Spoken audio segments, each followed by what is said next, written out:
guys, good morning, good morning. Ang ating daily routine. Mamalingkit tayo. So ayan guys, ang aking daily routine. Mamamalengke, maglalakad. Doon ako sa big market. May palengke naman po dito sa baba ng building namin. Kaya lang, onti lang yung paninda. Wala kang pagpipilian. Mahal. Doble ang presyo ngayon kasi magsi-CNY nga. So ayan, mas pinili ko dito maglakad kasi nga may sikat ng araw kahit pa paano warm. Tapos ang aking damit ay single pa. So marami pa rin nagdi-day off ngayon kahit Lunes pala. Sila nagluluto sila sa baba. Ayan.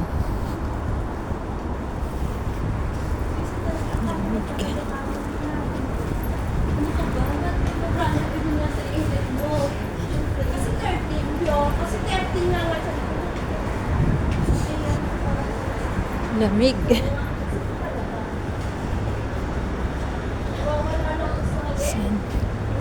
Yan guys, ang sikat ng araw. Napakasarap sa pakiramdam na masikatan ng araw. So yan.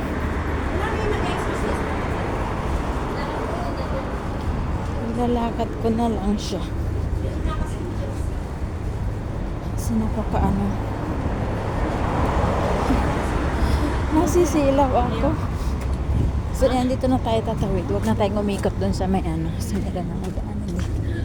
So doon tayo, bababa tayo dito kasi minsan may nagbibisikleta.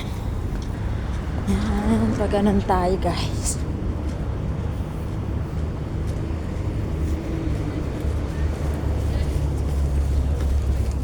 So yan, tignan mo naman yung mga nagja-jogging. Nakaano na sila, jacket, kapajama. So actually katatapos ko lang naman kumain dito eh. Kasi silaw yung ano ko, yung mukha ko. Oh, ito naman at least pinagpawisan siya.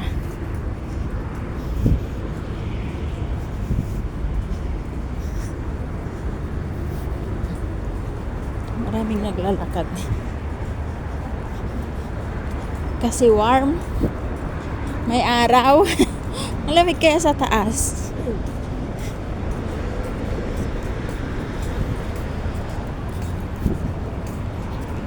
Pag winter, sa big market ako nag-ano, namamalengke. Pag summer dyan lang sa baba namin. Ang sikat ng araw. Mahapdi rin pala sa mukha. Nakabonet pa naman ako. Hindi naman natatakpan yung ano ko. Sanggalin ko yung bonnet ko. Tapos sombrero na lang. Mas pa paano matatakpan yung aking face lock. Ayan. Ayan. Ganyan. Mas okay siya. Hindi masusunog yung ating mukha.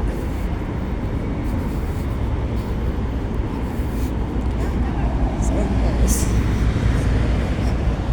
Health is wealth talaga guys. Napaka-conscious ng mga ano dito. Mga people. Kasi every morning talaga routine nila mag-exercise. So dati ko naman yung ginagawa nung masipag pa ako. Ngayon tinatamad na ako kaya ako lumobo na kasi wala nang exercise.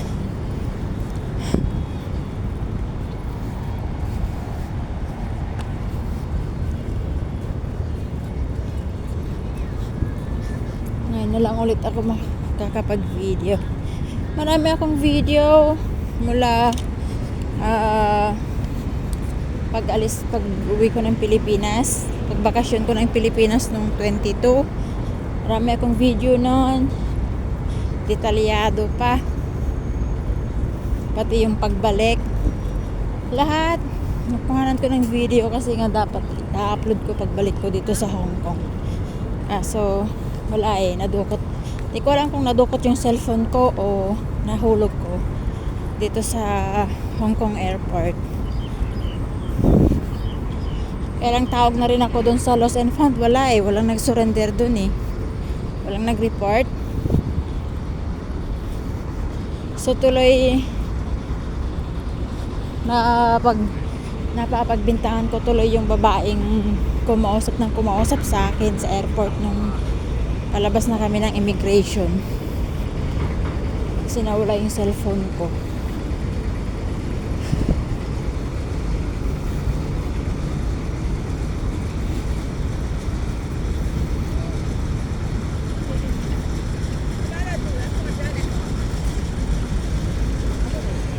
O baka kinuha niya kasi nung mag-CR after namin mag-toilet wala siyang nawala.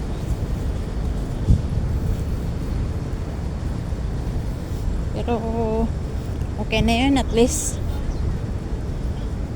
baka mas kailangan nung nakakuha ng aking cellphone.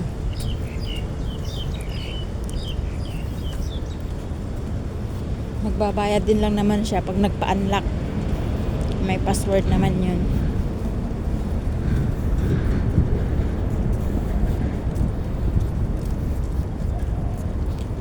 At thankful pa din kasi napalitan ng boss ko yung nawala akong cellphone. Ay, buhay.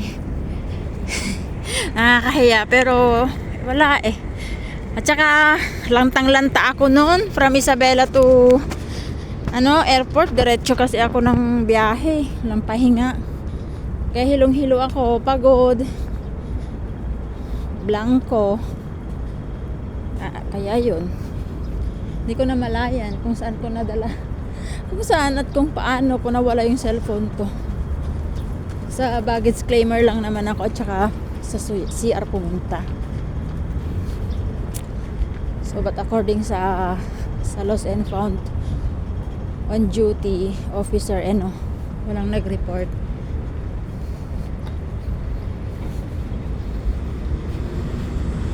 Pero mas malamig kahapon kaysa ngayon.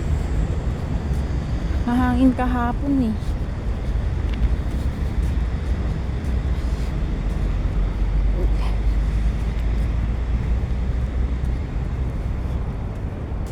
kakasilaw.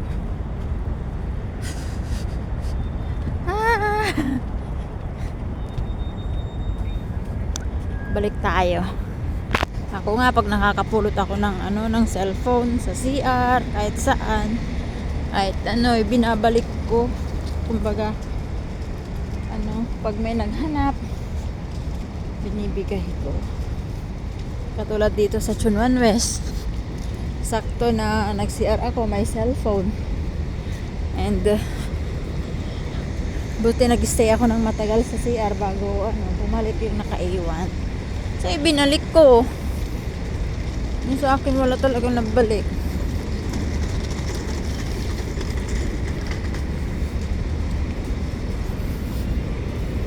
Pinag-interesan kasi bago pa yun Wala pang 1 taon nun sa akin.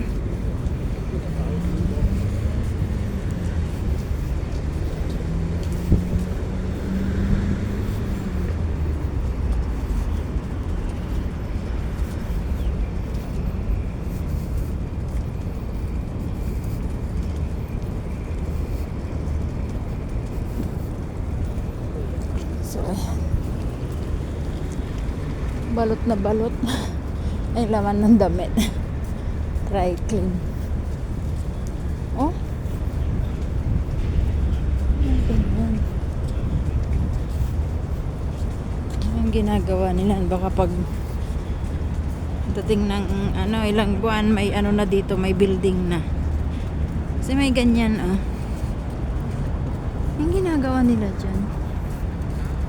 Ayan may ganyan parang ang laking parang ahas na malaki. May sinisip-sip sila ng dumi. nagsisip-sip siguro sila ng dumi dyan sa may kanal. Kakasilaw. Pero may namimingwit pa din.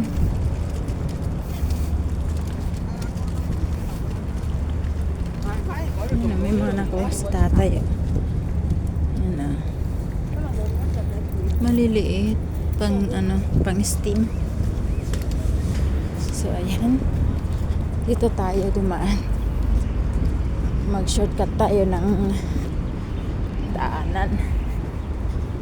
Ay, nako.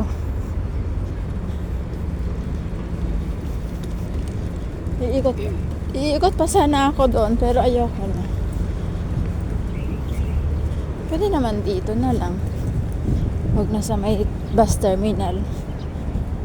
Dito na lang. Para medyo maganda-ganda ang view.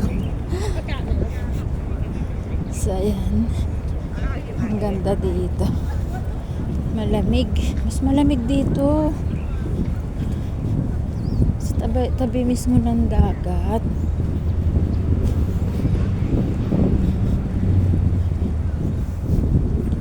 Ang lamig ng ano.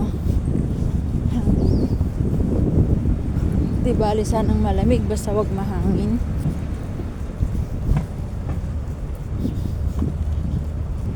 Mahangin. Tingnan yung mga artificial kako sana, pero hindi yan artificial. Totoong halaman ang mga yan dito. Galing nila, no? Totoong halaman siya.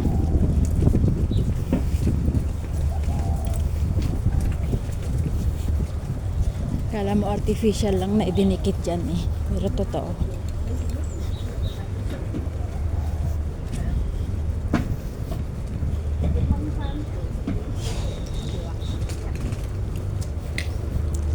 Siguro kapag araw-araw akong ganito na maglalakad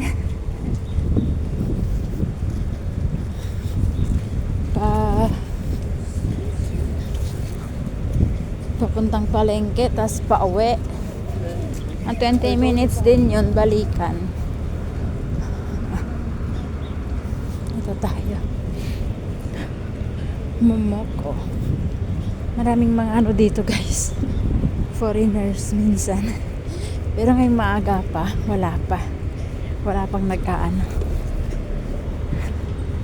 wala pang kakape dyan sa Starbucks. Pero ang ganda dun sa taas dun lang.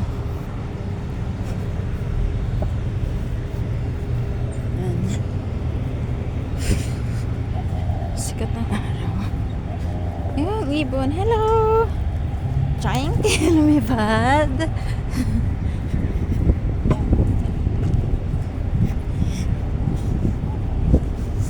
So dito guys, maraming mga foreigner dito.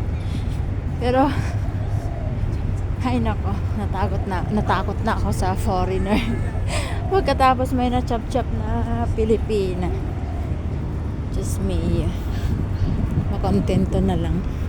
Totoo naman, hindi naman kasi afam ang ano yun, way para umasenso sa buhay. Magsumikap lang. Ay, magsumikap lang. Ganon. Para ano, masaya.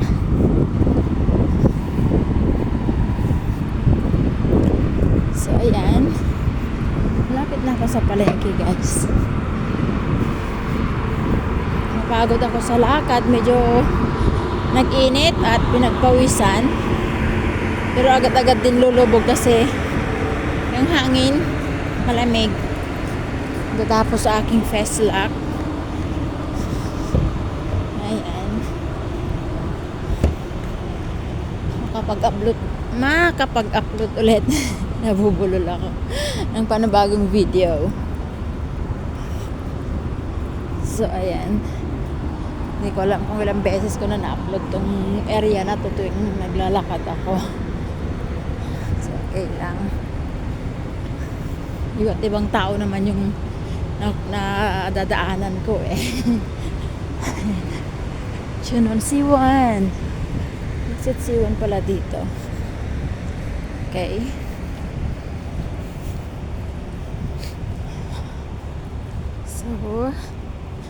Hanggang dito na lang guys. See you next vlog. Bye!